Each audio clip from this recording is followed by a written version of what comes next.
Alors,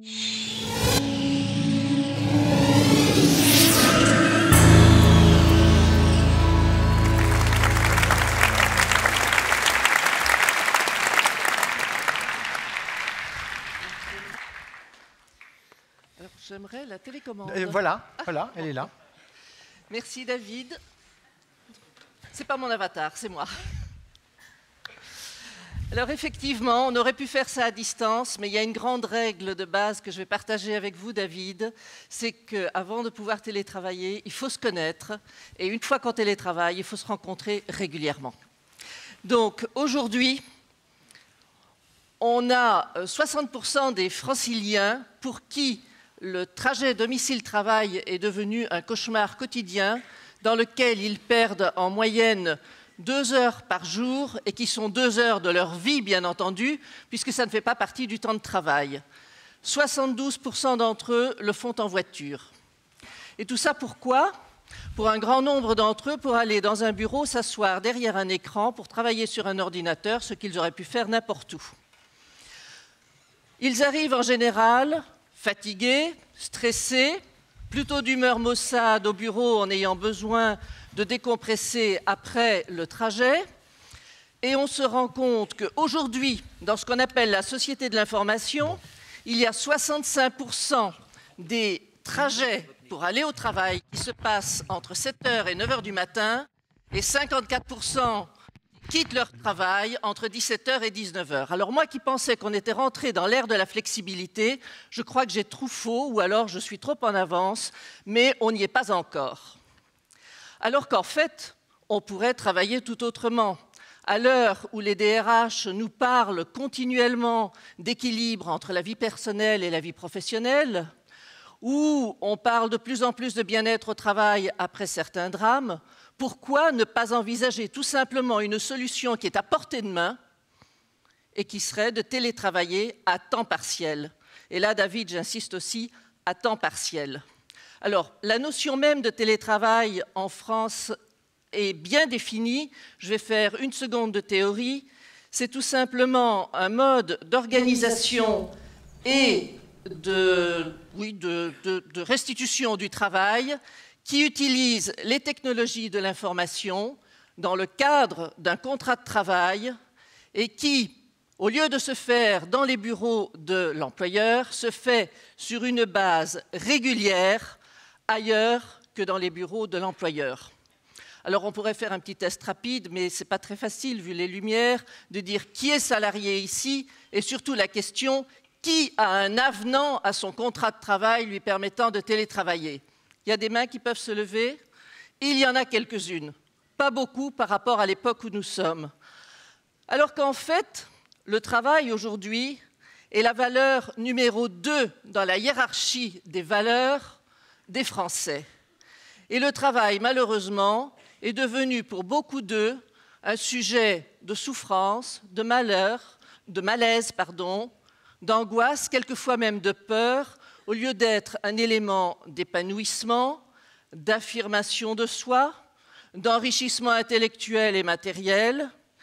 Et comme le disait récemment un chercheur, Francis Gainsbourger de l'École des Mines, ce qui tue le travail, c'est l'exécution, la gestion sans âme des processus de production. Dans le cadre d'un système de management français, où finalement c'est encore la notion de commandement au sens militaire qui prime. Et nous avons effectivement des organisations qui sont beaucoup trop figées, avec un management qui manque totalement de mobilité mentale et non pas la mobilité physique faite pleine d'outils et de gadgets que nous connaissons tous, y compris les BlackBerry, jour et nuit, week-end et vacances, comme nous le disait notre dessinateur préféré tout à l'heure. Mais cela coûte extrêmement cher à la société. La France aujourd'hui est triple championne. Elle est championne de l'absentéisme. Elle est championne de la consommation des médicaments psychotropes et les risques psychosociaux sont en train de grimper en flèche dans l'échelle des maladies professionnelles. Alors pourquoi ne pas travailler autrement, à temps partiel, pour éviter tout ce gâchis social et économique? Finalement, toutes les parties prenantes y trouveraient leur compte. Les employeurs, parce qu'ils auraient des salariés beaucoup plus détendus, mieux concentrés, plus productifs et moins absents. Les salariés qui regagneraient du temps de vie pour être auprès de leur famille et avoir des activités autres que le travail et la fatigue. Et finalement, ne l'oublions pas, la collectivité, les communes dans lesquelles vivent les salariés, qui garderaient leur population une partie de la semaine sur place, qui consommeraient sur place et qui contribueraient au développement d'activités, tout ça dans une meilleure intégration sociétale à ce stade-ci. Alors, je ne vais pas faire le calcul détaillé avec vous, mais on va prendre un cas extrêmement simple, celui de Jean-Claude qui a un trajet de 45 minutes, ça lui fait donc 1h30 par jour. On va partir sur une base bien connue qui est celle d'une semaine de travail de 35 heures. Ce n'est pas le débat, c'est un étalon que nous connaissons tous. Et imaginez s'il télétravaillait, alors ici on va dire à temps plein, ce que ça lui permettrait d'économiser sur une année en temps de vie, c'est-à-dire du temps qu'il récupère pour lui pour vivre. Mais nous arrivons à 10 semaines, soit 2 mois et demi. Alors je vous laisse à chacun faire le calcul pour vous-même en fonction du fait que vous souhaiteriez télétravailler 1 jour ou 2 jours, de voir ce que vous pourriez récupérer pour vivre.